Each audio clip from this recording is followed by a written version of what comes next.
lost things, but look at what we gained. And I think that's really important. Yeah. Can you provide, I was just going to say, I appreciate this whole session this morning, having noticed yesterday. I now I've heard all of these things, but having since I've heard some of these things since Larry was a sophomore at Ithaca College, when he first began telling me about it, and I've read more and heard more and studied more, and just really put it together for me. Maybe this is a day later than it should. Yes. But I'm not leaving. It's a good job. Thank you. I liked it. Of course, the first time she heard it my sophomore year of college, she carted it all off to the pastor to see if I was joining a cult. Yes. Yeah. That was interesting. Jess isn't with us, sadly, but Jess was at Union when she discovered us and told her parents she was joining the community. They came up to our house for a weekend, and I still remember we sat down and the father looked straight at me and he says, "Right, are you a cult?" and so I said, "Let me open the wine." So we and then it was okay after that. Wine, not cool. Yes, it was wine, not cool. And Scott, you were going to say.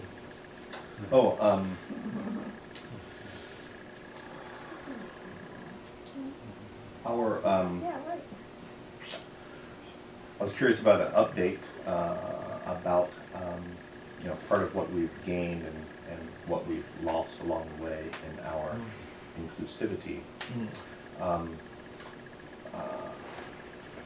Has cost us one intercommunion with another ecclesiastical body. It has, so I wanted to invite you to speak on our areas of concordance and with whom we're in intercommunion and what our status is and how we relate to other communities. Yes. We have formal concordats of intercommunion with the Celtic Christian Church, which is our good friend Bishop Joe Grenier. And we have formal intercommunion concordat with the Reformed Celtic Church, which is Bishop Tom Falconbury.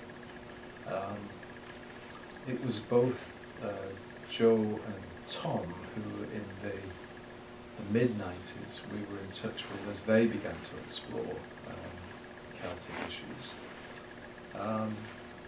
And by and large, those two communions, they are about the same size as we are in terms of their clergy. I think they both have a dozen to 20 priests. And we tend to be in broad agreement with them. They have fairly similar emphases as ours, though I think their emphasis is more toward the Catholic.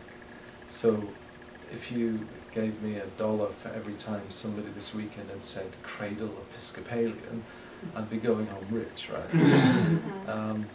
In their communities, if it was $1 for every time somebody said I was a cradle Catholic, it's very similar. So they tend to serve folk who have come that route to the new monastic ideas. Then we're also not in formal communion, but in very close friendship with Father John Skinner in Turkey with Emigre Connection. And Father John was one of the founders of the Northumbria community. Now doing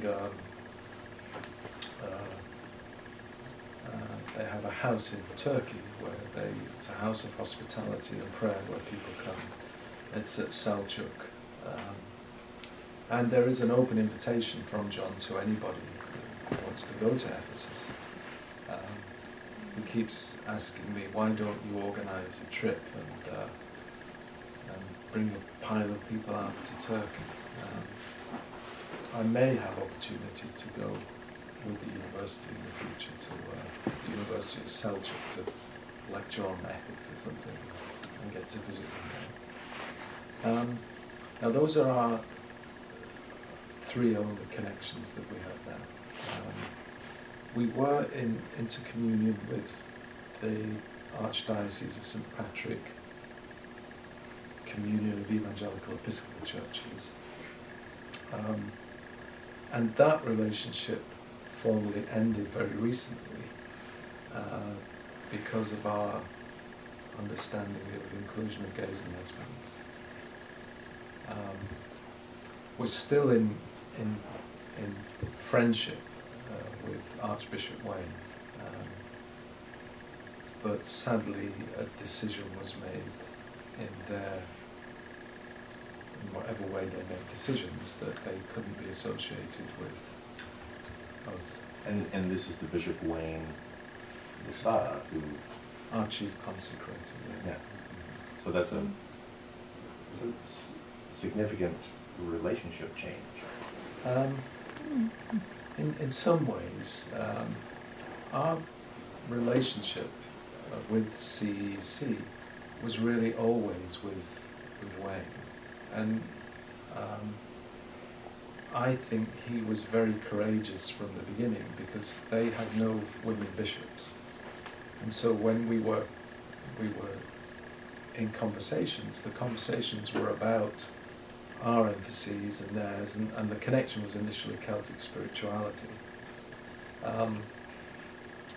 And so when Bishop Wayne consecrated Jane and I, it was in some respects against the advice of his council of bishops.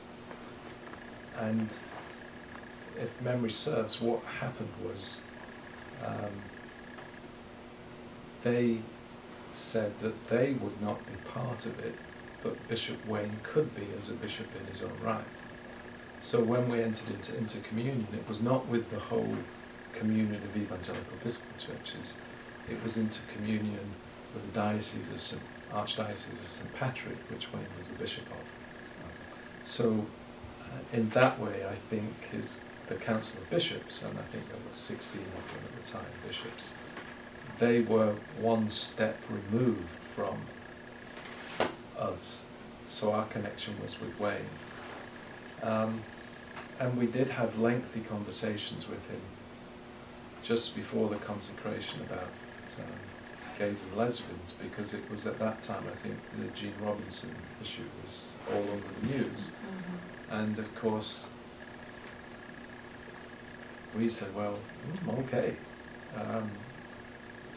But there was a lot of opposition and antagonism, and churches were having to take a stance at that point, and the CEC stance became no gay priests, bishops, and our stance was, of course, gay priests, bishops.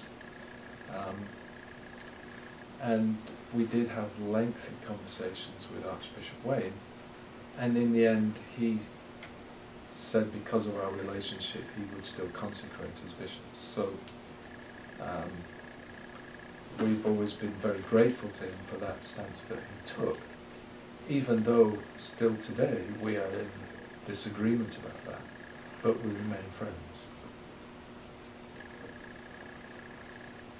Didn't they merge with another group after they consecrated you? They did merge with another group, yes, that they are now, I can't remember what they're called now, but it was a large charismatic group with large churches that they merged with. Yeah. And what I really appreciate here is that you don't just talk and begin. This is all lived. And